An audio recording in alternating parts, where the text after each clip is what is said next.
hold it, hold. So like, no. I can't. I know. Ah. I'm giving her everything I got, Cotton. Right. But I think you should 100% move here to Vegas. Bro, it's tempting.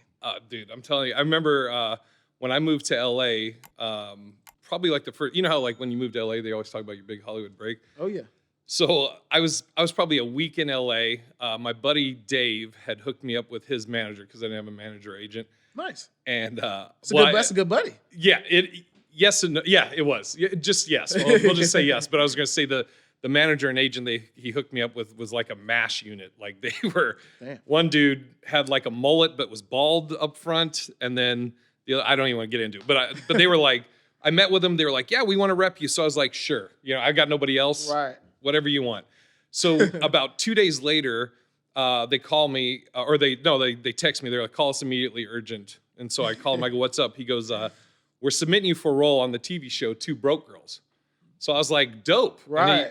And then he goes, off to a good start. Yeah, I was like, man, is this how it happens? Right. You know? And then he goes, we're going to submit you as a love interest. So then I'm like, dude, am I going to like get matched up with Kat Dennings or the blonde girl? Right. So I asked him, I was like, who's the love interest for? And he goes, it's for Patrick. Oh. Yeah. Oh. And I'm like, did you say Patricia? He goes, no, it's definitely a dude, definitely Wow. Patrick. So, you know how it is in Hollywood. I was like, you know what, that's fine. Sure. Whatever. Right. I'm probably not going to get it. Submit me for Patrick's love interest.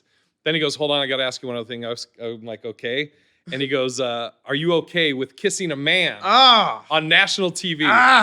Now, my first thought is I was like, is this like how all the Hollywood stories start? Yeah. Where it starts with like, hey, are you cool with kissing a guy? Then next, are you cool with kissing this penis? You know, or whatever. Can we even be dirty on this? Yeah, right? Okay, go for it's it, after man. dark, you know, right? Kiss a penis. Go ahead, go for it. So again, like most things, you know, I mean, how many things have you gone out for that you don't even hear back on, right?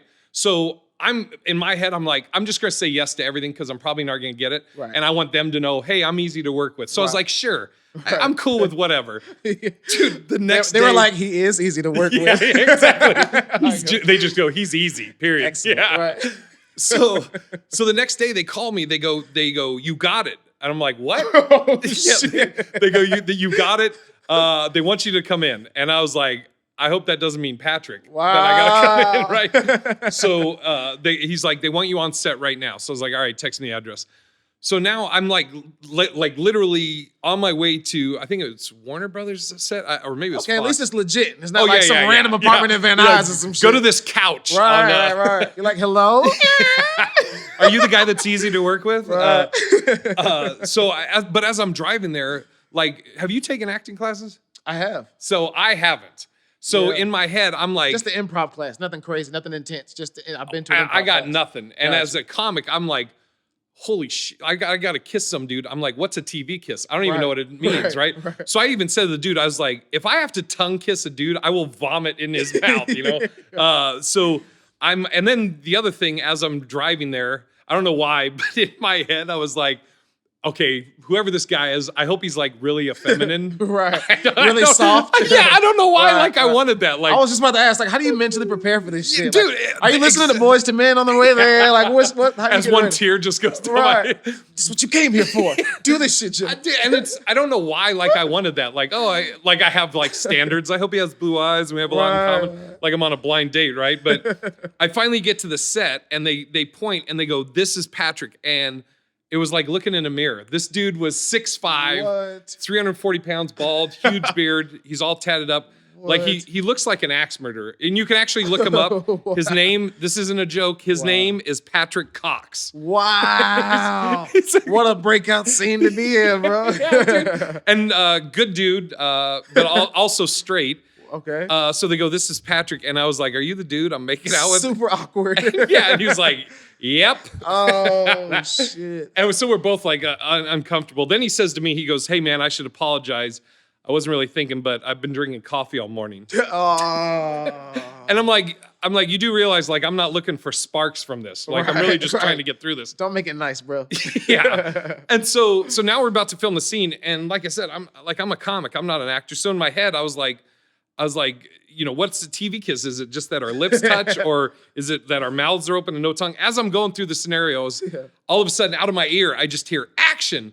And then this mutant just grabs me. What? And now he's like right here. He's right here, like taking up real estate, right? Oh, shit. And it was the first time I ever felt whiskers on my lips other than my own. Shit. Yeah, dude. I was just That like, was close. oh, God. But it did also tickle a little bit at first. Oh, my I was God. like, Jesus. So what's happening in the scene is like me and Patrick are like in the middle of this embrace. And then the blonde girl from Two Broke Girls, she walks in. And then we stop and then they have dialogue, right? I was like, what's the setup, bro? Well, the scene was like he worked at a bakery. He's like a gay guy on the show. He works in a bakery. And I worked at a Starbucks. The shops were connected. And funny enough, I came through the back door into his shop and then we're making out. So, easy. Y'all are easy. Yeah, exactly. Easy to work with. So in the scene though, we stopped the embrace. They'd have dialogue. So like the first two takes, I just like I have my arm around him and they're talking and I'm kind of just watching him talk. I don't really know what I'm doing, right? So by the third scene by the third take in my head, I'm like, okay, I'm on a major TV show now. I guess I'm an actor, so I should act. Right. So I was like, so what would I do like if I was gay and this was like natural. my boyfriend? Right. So fucking trying to improv a little bit. Let me rub his leg. It's not good. So the third take, as he's talking, I start rubbing his belly. Oh, nice. I mean, I think I. He was trying to kill this scene. Yeah, I was like, this is my fucking first break. I'm like, this is it. This is the Oscar. So I'm like in my head, I'm like, I'm an affectionate guy. I guess I would do that if I was gay. I would rub my boyfriend's belly. I guess. Fuck, I don't know. And so. By the fourth take, I don't know why I did this. I just started doing circles around his nipple. Okay. Right, he's trying to kill this dude. And then the director goes, cut, and Patrick's like, dude, what the fuck are you doing to my nipple, man? He's like, that's not in the scene. I was like, I don't know, man. I'm trying to improv, bitch. Yeah, I'm a method actor. Let me suck your dick. I don't Whoa. know. It's jokes. What's funny is the director of this episode, who is an openly gay man, at one point he gets on the mic that everybody, the studio audience, everybody can hear. He just goes, "Hey Jay, you don't need to fondle him." I was like, Jesus, all right. The gay dude's telling me to cut back. All right. So he's like, I'm trying to deliver. Yeah. So we get done filming it, and by the way, the cast crew, unbelievably nice. Like they make you feel like you're the star of the show, even if you're just making out with a bear. And and so I'm waiting for the episode to air. Like I have the air date, right? Oh, okay. And I'm telling people, you know, I haven't told them what I'm doing in it, but I'm just like, you know, hey, you got to check this out. I'm going to be on Two Broke Girls. My buddy, who's an actor, he calls and tells me, he's like, you know, when it airs, you get paid again. I was like, really? He goes, yeah. So I call my agent to verify. I was like, hey, my buddy was telling me when this airs again, we get paid again. And he goes, oh, yeah, that's how it works. But I was going to call and tell you, your episode ran long. They cut your scene. Oh. And I just started laughing my ass off. And I'm sure he's used to working with actors. He was like, you're not upset? I was like, no, it gives the story a better ending. So now I tell it on stage. I mean, pretty much exactly how it happened, you know? And, but I was just like, you go through all this, you make out with a dude for nothing. Wow. You know? That sounds like a book that you need to write, my brother. Damn. Fucking. That's epic. But easy to work with. Easy to work with. Moral of the story, be easy to work with. You newcoming comedians, you come here with a good attitude and a little belly rub. There's no telling where you can go in life. A nipple twirl, you're good. Dope. Well, Jay, it's finally good to sit down with you, man. We've been on Call of Duty for the past few months on this quarantine shit, so it's good to finally see you when I hear your voice now. Dude. Yeah, there's not an AK in the background. It's more peaceful here. Yeah, if we were doing this at my old residence in Hawthorne, you still might have heard an AK. Hey, that's true. That's true. Luckily, and I'm telling you, a little behind the scenes, we're in Vegas, and you need to move here. Yeah, bro. Vegas is looking like the land of hope right about now for the cost of rent and everything. Bro. The scene, dude, the amount of headliners that have moved here, I'll put the scene up against anybody right now. Wow. You got crushers. Oh, shit. I mean, it's crazy, and you can add to the crush. Nice. That may be something that we'll have to look into at some point. Putting together like a comedic, you know, coast versus coast or city versus city and getting the best ones together. That would be dope. Dude, let's do it. Okay, shit, we put it out there, man. So, Jay, man, we never got a chance to really get to know one another off top, man. Where you're originally from. Oh, yeah. to what brought you to the West Coast? I started comedy in Boston Okay. about 13 years ago. And then from Boston, I went to Seattle. I was there for a few years, then to LA. Gotcha. Then 2019, March 2019 to 2020, I lived on the road basically. And then when the pandemic hit, I pretty much quarantined in Phoenix for a while. And then August of 2020, I moved here to Vegas. Yeah. That's a busy ass lifestyle. You covered a lot of bases in like 30 seconds, bro. Dude, that's a lot of moving around. So Boston, were you doing comedy in Boston? Yeah, that's where I started. I started in Boston. Why comedy? Start there. I've had a crazy life as far as like shit I've done. I worked in corporate America. I taught MMA for 12 years. I had a school. Yeah, I had a school for a couple of years in Oregon Academy of Modern Kung Fu. Shout out. Okay. Self-offense. Oh, shit. But stay on your good side. That was a long time ago. Now I'm fat and old. But yeah, and so I had always thought about doing stand-up, and I started writing down premises and ideas. And then I moved to Boston. I had asked a girl out, and she was like, well, we can go out except on Wednesdays because I have comedy class. And I was like, well, where do you do that? And she did an improv class at the Boston Center for Adult Education. And I saw on there they had stand-up classes. So I was like, you know what, fuck it. I'm gonna go do this class and see. So I did the stand-up class. And then, have you ever done a stand-up class? No. Okay, so for those that don't have any idea, so you do a stand-up comedy class, and then you have a graduation show, right?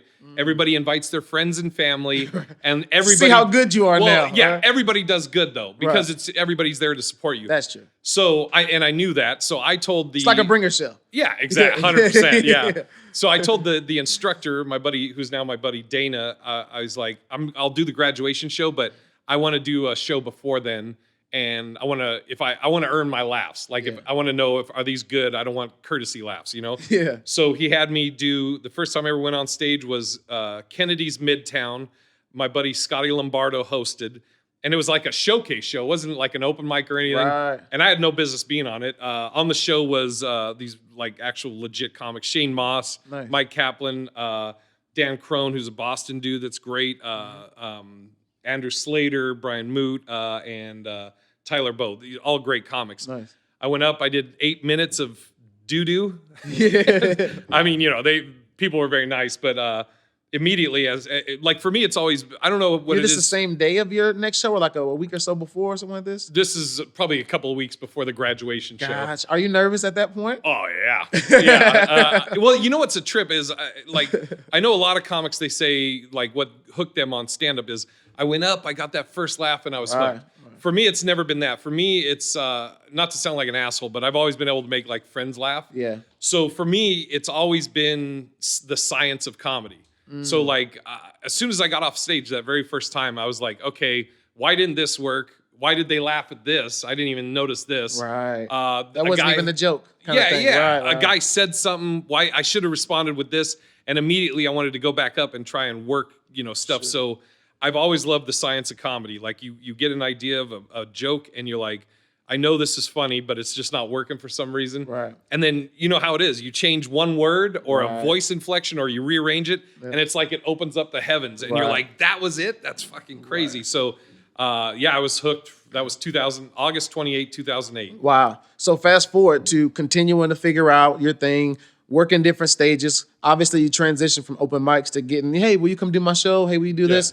At what point was this like, okay, now I'm a comic and I can make a lifestyle doing this, and now this opportunity? Was there one specific opportunity that helped you transition? Because I think for a lot of comedians, they have a job and they're doing comedy on the side, but there's this transitional moment that sometimes happens that lets you or allows you to go on the road or to go on to film. Or I'll speak to two things on that. One was getting laid off in Boston.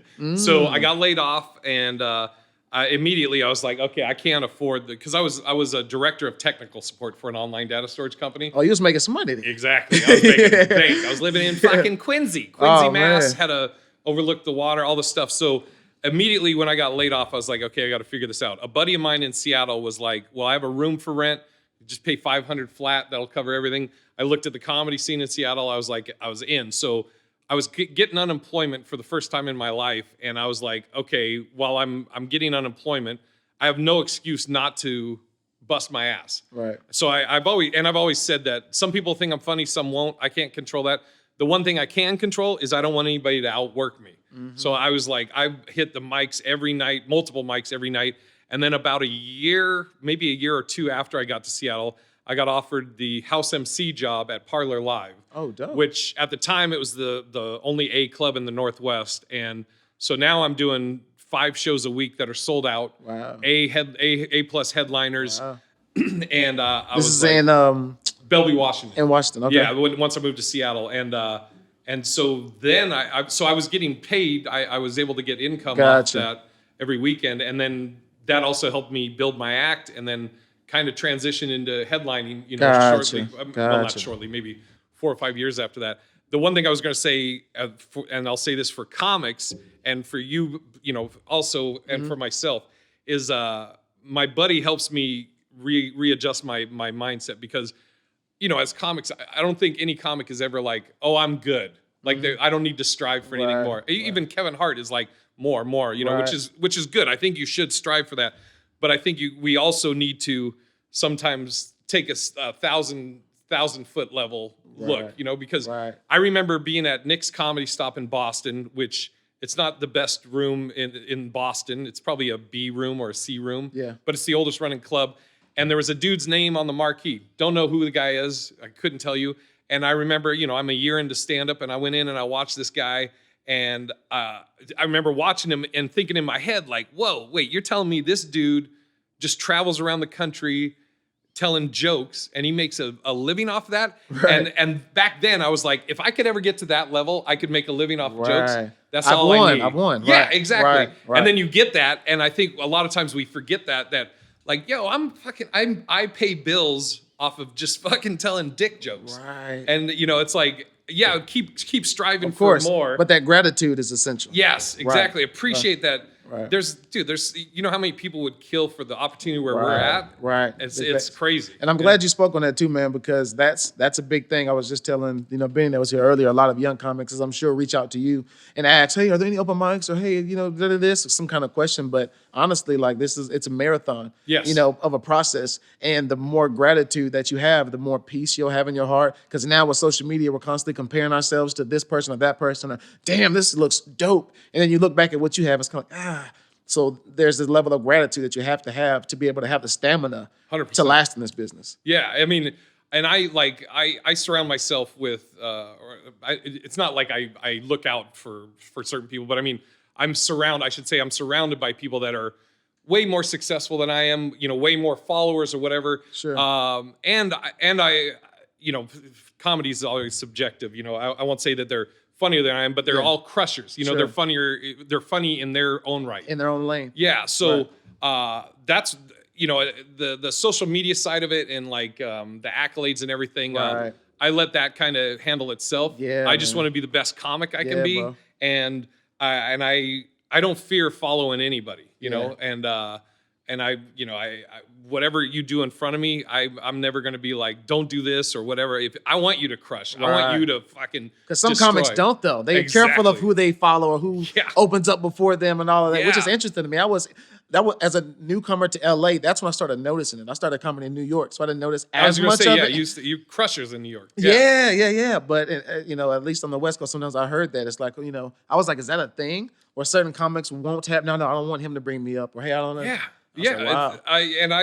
I mean, there's two ways you can look at it. You can either, there's some comics that they don't want to follow that because or because they can't. Sure. And I always look at it like I'm just going to ride the wave. Right. I'm like fucking destroy. Right. And it's a tough thing though, man, because some rooms like even the Laugh Factory, and when that crowd gets going and you got the levels up there, and then it winds down, you feel that shit. So I could imagine for a lot of comedians, and some of them now more than ever have those egos from social media or from that credit or from that movie they were in or whatever. It's like that's a tough L to be able to kind of take, in that aspect as you're kind of figuring it out, because we're sensitive about our shit. Oh yeah.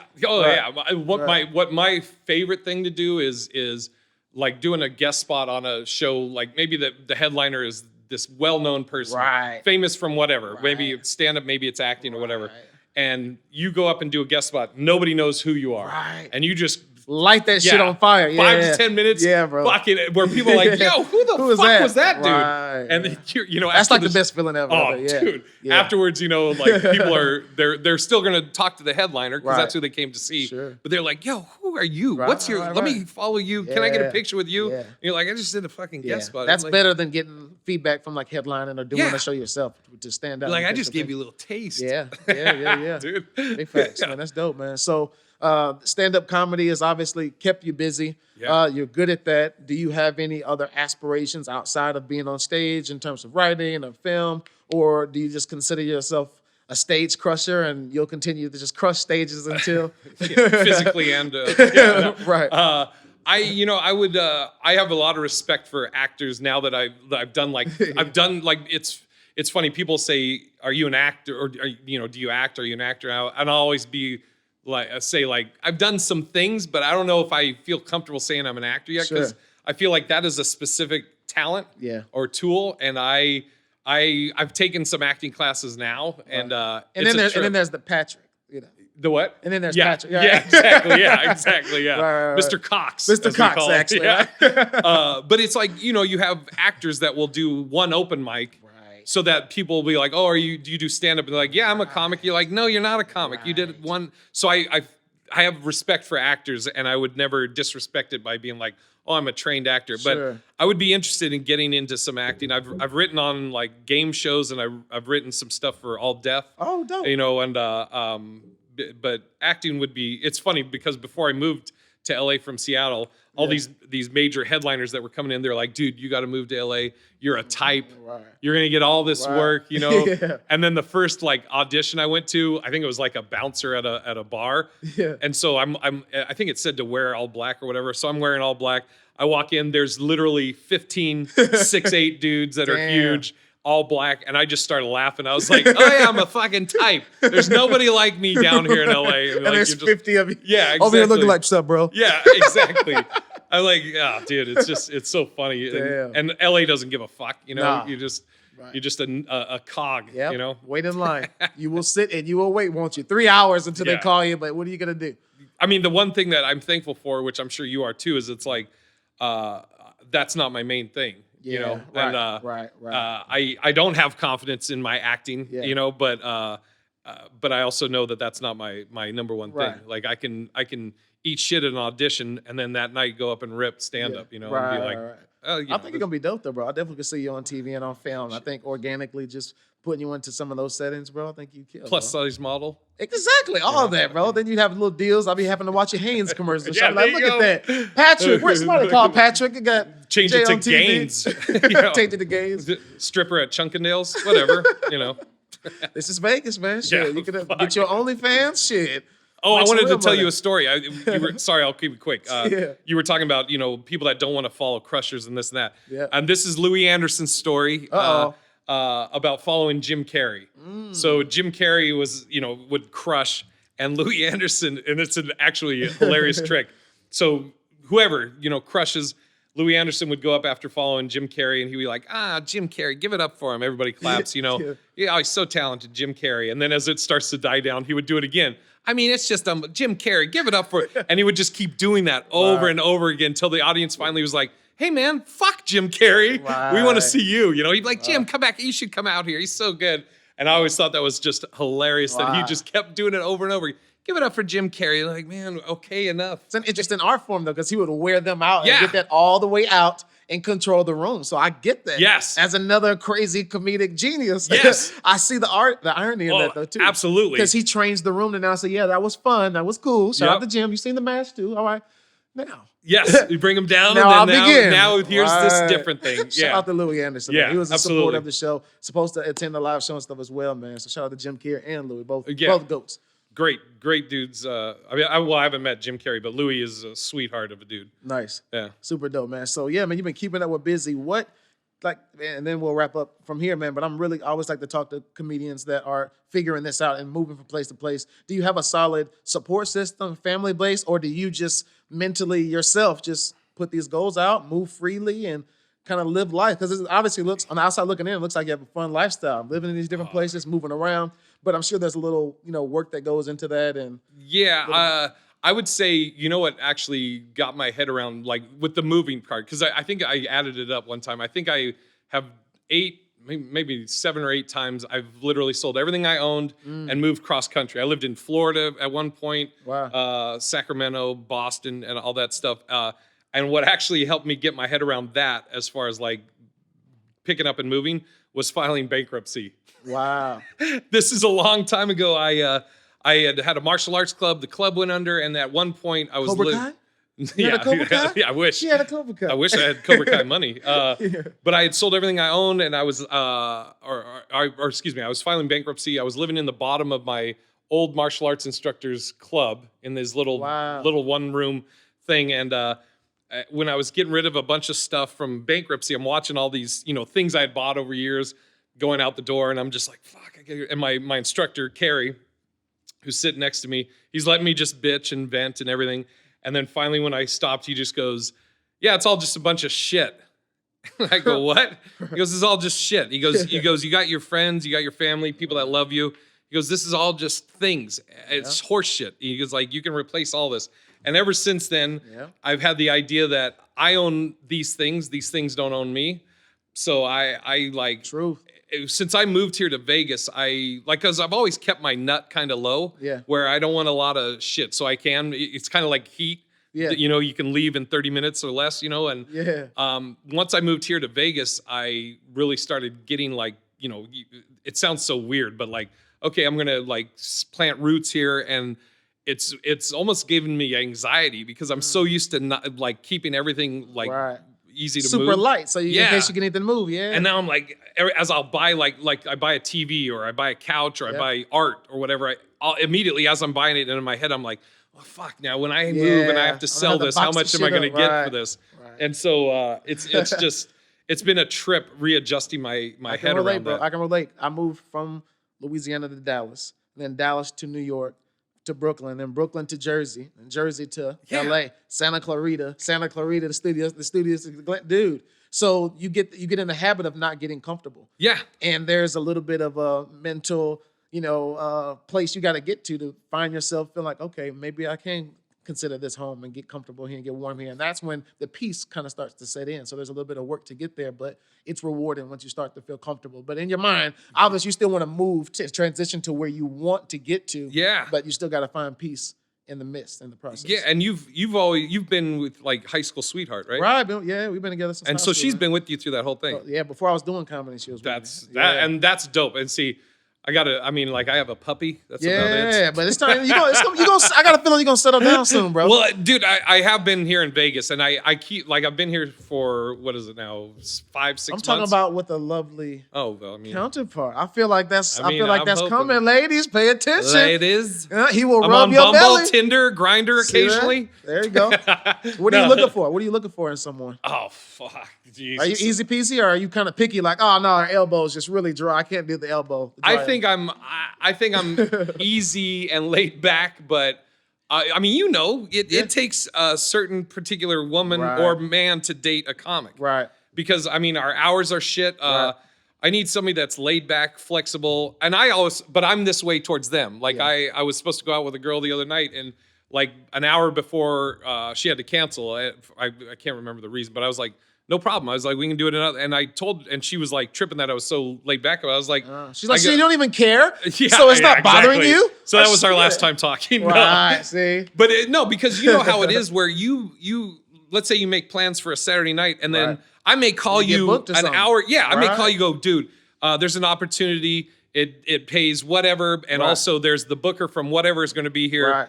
You got to take that. You got to go. You got to take that. We've had fights because of that. We've had tension because of that. As a comedy producer, I would produce shows and I would pay comics. In New York, you would get bread. Yeah. Like you'd have to, cool. All right, cool. It's 50. And I'd have to go to the ATM and take from our money. So there was a lot of fighting and not understanding. And so it takes work. And it does take the right individual that's willing to understand, work with you, see your dedication. Because a lot of comedians will expect women to just understand and go with the flow. You don't treat for me, follow my dreams. It's like, motherfucker, you got to have a plan. Yeah. She's got to see that you are about what you talking about and you're serious about it. And then once you do that, then that's when the work and the molding, it still don't get easy. Yeah. It's still work because you're constantly trying to find that balance between chasing everything you want and being completed and having that home lifestyle. I